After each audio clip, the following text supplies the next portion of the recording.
Save the Best for Last was introduced to Dead by Daylight more than 7 years ago with the release of Michael Myers as one of his native perks. Over this time, it has become one of the most popular chase perks in the game. The way it works today is that it reduces the cooldown of successful basic attacks by 4% for each basic attack you land on a non-obsession survivor, up to a maximum of 32%. This means that in order to fully charge this perk, you need a total of 8 hits, or tokens as the game calls them. Hitting the obsession loses you 2 tokens, so ideally you want to avoid this until all other survivors are dead and there's no other targets left in the game. Today, a lot of people consider Save the Best for Last to be not just strong, but actually overpowered. And if you're one of them, then learning what this perk used to do at release will absolutely blow your mind. Let's start with the most obvious. The first version of Save the Best for Last reduced the cooldown not only of successful basic attacks, but also of missed ones. The former had a 33% cooldown reduction and the latter 20%. Alright, let's go. Oh well. Yeah, I don't know. Like, it was fast, but like nothing special, I guess. How about this? Hey, let's go. It's like inbuilt unrelenting. By themselves, these numbers were nothing crazy, especially considering that at that time the default cooldown of successful basic attacks was 0.3 seconds longer than today. However, they were stackable, and that's when got real, because it meant that you could combine them with unrelenting, which at that time also reduced the cooldowns of both successful and missed M1 attacks by 22 and 30% respectively. This resulted in the overall cooldown reduction of 55 and 50%, which was so fast that at that point the killer wasn't just hitting survivors with individual attacks, but literally performing combos on them worthy of a Street Fighter tournament. I couldn't find a way to unlock Save the Best for Last in version 1.2.1, so I can't really show you how crazy that attack speed was, but just look at this. I'm not gonna, like, I just want you to see this. Oh, please don't blame me. Check it out, check it out. It's like Mad Grip. Yeah, like free Mad Grid. Well, not free. This is 2 perks. You know how these days of the killer is camping with 8 stacks of Save the Best for Last, you basically can't unhook your teammate without going down yourself, because there's simply not enough time to at least try and dodge the second hit. Well, guess what? With the old Save the Best for Last and Unrelenting, you wouldn't even make it to the hook. Next, back then, Save the Best for Last wasn't token-based, so you didn't have to spend ages farming hits to get it to work at full strength. In fact, you didn't have to do anything at all for this, because it was already at full strength right from the start. To put it simpler, it activated at the start of the match and it remained active no matter what you did, even if you wanted to mess with the obsession. Oh, seems to be active still. What if I down you? Still, I mean, from what I can tell, it's still active because it's sort of like lit up.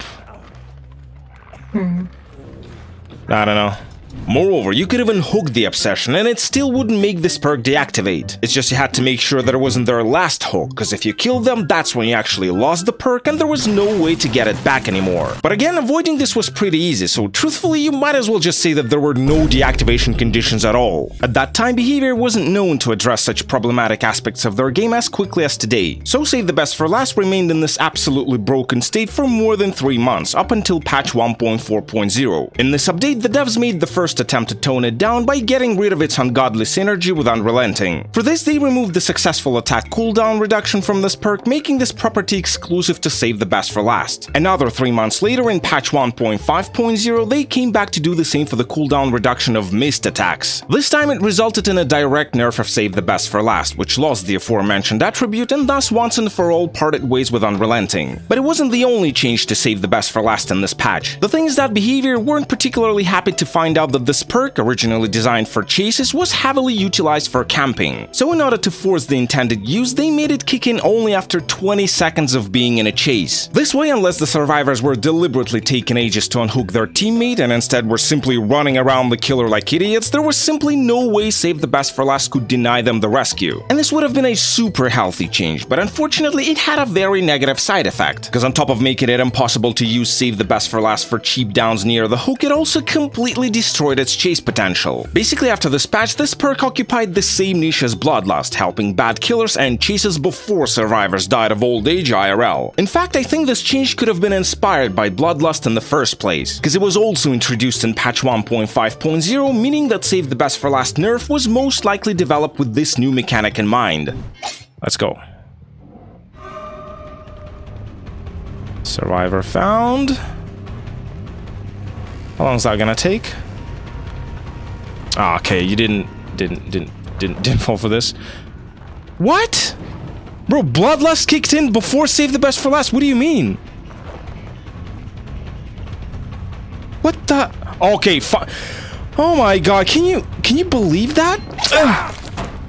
Bloodlust actually kicks in before Save the Best for Last, man. What is this? Expecting a huge backlash from the community, Behavior tried to preemptively mitigate it by buffing the cooldown reduction of Save the Best for Last from 33% to a whopping 40%. But it didn't help much, and once patch 1.5.0 went live, this perk instantly faded into oblivion. This time, realizing that there was something wrong with Save the Best for Last took Behavior even longer. In the summer of 2018, they finally remembered about this perk and decided to give it a second life. Since trying to fix it through simple balance tricks had proven inefficient in the past, this time they decided to try a more radical approach and completely reworked it. And that's how it became token-based. For the most part, the old token system worked the same way as today. You still earned 1 token for every basic attack on any survivor other than the Obsession, and you still lost 2 for hitting the Obsession. The only difference was that every token gave you 5% cooldown reduction instead of 4. Multiplied by 8, which was the maximum number of tokens, it gave you 40% cooldown reduction just like before the rework. Only this time it wasn't as oppressive, because you weren't always at maximum tokens. Overall, this new version of Save the Best for Last was a big improvement over the one with a 20-second startup. However, it doesn't mean that it was perfect. The problem with it was that if you wanted to get the maximum value out of it, you had to completely ghost the Obsession for the entire match. Otherwise, you would be constantly losing tokens. But sometimes the Obsession was the only survivor close to you, and in this case you had to choose from 2 equally bad options: chasing down them and lose half of the stacks in the process, or let them escape for free and waste precious time looking for someone else. Survivors weren't exactly excited by this situation either, because as the Obsession, if you wanted to get at least some attention from the killer, your only option was to steal chases from your teammates by blatantly inserting yourself between them and the killer. So yeah, with this rework, the devs clearly took the concept of saving the best for last a little too far. Even though the rework definitely helped increase the popularity of Save the Best for Last, it was still far from being meta. People just didn't see it as a viable option. They needed one final argument that would make them believe in this perk again, and 4 years later in patch 6.1.0, such an argument they received. In this update, the devs decreased the cooldown of successful basic attacks from 3 seconds to 2.7, and just to give you an idea of how huge of a buff it was, let's convert it to percentage. Now add the 40% from Save the Best for Last on top of that, and congrats, you almost brought back the original machine gun build from 2016. No wonder everybody started running this perk after this update. With such a drastic rise of popularity, the unhealthy design of this perk became even more apparent. In fact, going against it felt even worse now, because the 0.3 seconds reduction of the default attack cooldown allowed people to use it for camping again. It wasn't as bad as before when you couldn't even approach the hook without going down, but if you found yourself in a hook standoff situation and the killer had all 8 stacks, you were almost guaranteed to get yeeted away from your teammate before the unhooking animation finished playing. What made it worse is that during this period, killers found a way to almost completely bypass the token loss mechanic. For this, they started running Save the Best for Last almost exclusively on M2 killers. The thing is that M2 attacks are not considered basic and therefore do not consume tokens. So if you ever found yourself in a situation where you had no choice but to chase the Obsession, you could simply switch to your power and go for them without worrying that it would sabotage your build. Worked especially well if the Obsession was cocky and trying to make you lose stacks by deliberately getting in front of you. The pinnacle of this playstyle was of course the Deathslinger, because unlike other killers, in order to benefit from Save the Best for Last, he doesn't need to change his normal playstyle one bit. It all happens naturally. You shoot the survivor, reel them in, hit them with an M1 and get your token. And if it's the Obsession, you first let them break the chain and only then down them with a basic attack so that you lose only 2 tokens instead of 4. As a survivor, the latter used to confuse the hell out of me at first. I just couldn't understand why every Deathslinger I went against refused to engage in a normal chase with me and instead chose to harpoon my ass and then act like I was their dog on a leash.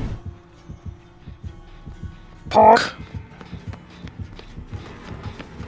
Oh no. What? What are you doing?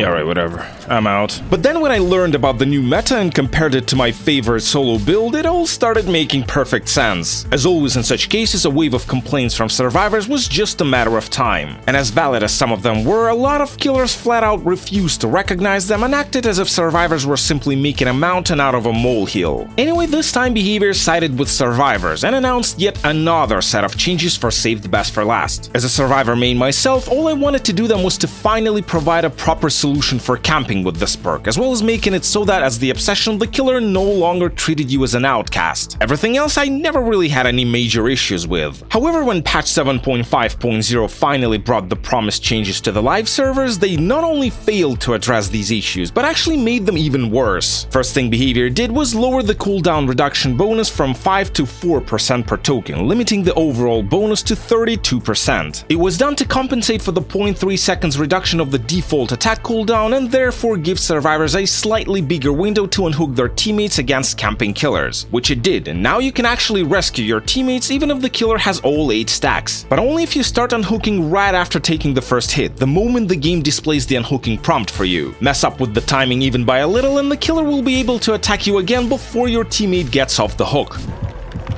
That's it. 1, 2, 3. What? You started healing, man!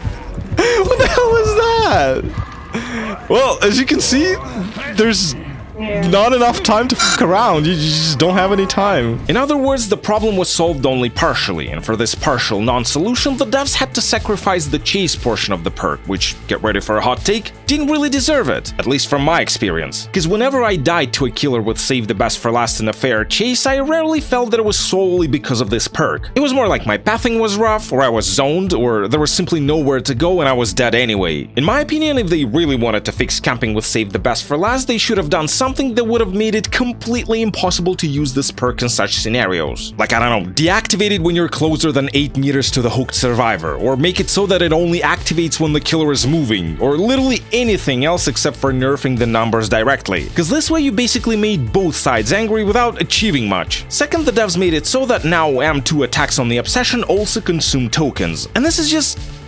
why? The problem with the obsession was that killers already didn't want to chase them, and by taking away the M2 loophole from them, you essentially made it so that now even M2 characters started avoiding them like fire. Listen, Bhvr, we really appreciated that you started addressing the balance issues of your game much quicker, but why has your decision making been so weird recently? First this, then the absolutely uncalled for Huntress buff. What's next? Make twins stronger at slugging? Ah, shit.